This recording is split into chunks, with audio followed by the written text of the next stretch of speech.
Now, I know that when you're learning new habits for a better lifestyle, something that can keep you healthier and stronger for the rest of your days, sometimes it's easy to lose your motivation. I know that happens to me too, but I've found a fun trick that I use that gets me back in line, and I'm going to share that with you.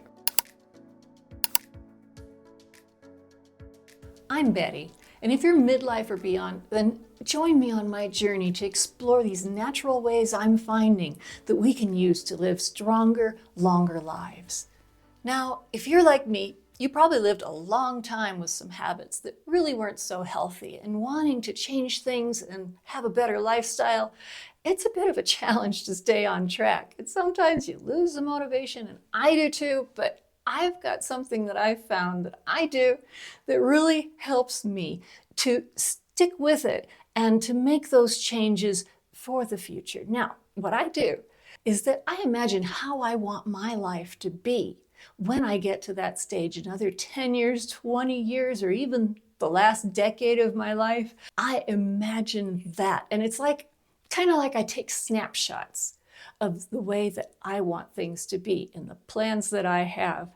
So I'm going to share with you some of the ideas that I have, and I know that for your own life, you've got other ideas. So I want you to think about that. What do you want your life to be like? And as I share my ideas, I'd love to hear in the comments about some of the ideas you have for your own life.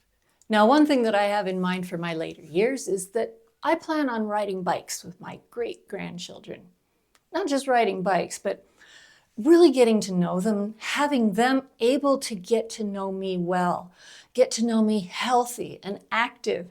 And as they know me personally, not just hearing stories about me, but personally, then they can actually hand that down to their own great-grandchildren, I would hope. And can you imagine the riches of that, being able to have actual memories of generations that far back?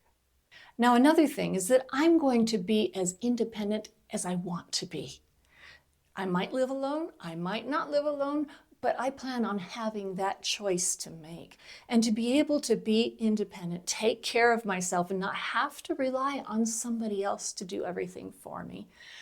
I'm not going to spend my last years in a nursing home or even just living at my house with somebody that has to be there all the time to take care of me. Now, I jokingly tell my kids and my grandkids that these things that I do to try to stay healthy, I'm doing it for them so that they don't have to be changing my diapers when I'm 90 years old. It makes them laugh, but I think they get the point. I want to be able to be that independent until the very end. And another thing is that my bedroom is on the second floor, and I'm going to keep my bedroom on the second floor. That means going upstairs. And even my family room is going to be on the third floor of my house. Now, I had somebody come into my house and say, "Oh, you've got a bedroom downstairs. That's so nice, because that way when you get old, then you can just move downstairs so you don't have to climb those stairs anymore." And I'm thinking, I don't plan on ever getting too old to climb stairs, because when I stop climbing those stairs, then I'm going to lose the ability to do that. But I'm going to stay upstairs and enjoy my strong legs that I can use to get there. And something else that's really important to me is that I am never going to stop learning. Always be learning something, a new activity, a new ability. Like, for example, in a few days, I'm going to be taking a trip to Switzerland. And so I decided a few months back, I'd better learn some German. So I put myself to learning some German. And that keeps my mind active, and it'll keep your mind young when you do that. But learning just anything, whether it's a new musical instrument or a new craft or just something that I can do to keep my brain forming new connections and staying healthy. And another thing on my list is that I want to travel internationally until the very end of my life.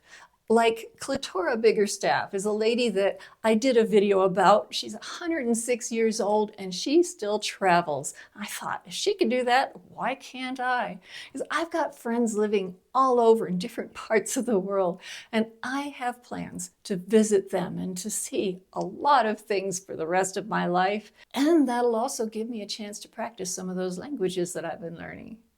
And the last thing that I want to share with you is that I am going to stay up to date with technology. Now, I'm pretty tech savvy as it is. I really love to do things on the computer, and I'm good on things on my phone. And there's certain things that don't really matter to me, like social media. I don't like spending time on that. I think it's really a waste of time. But there are other things that I really enjoy.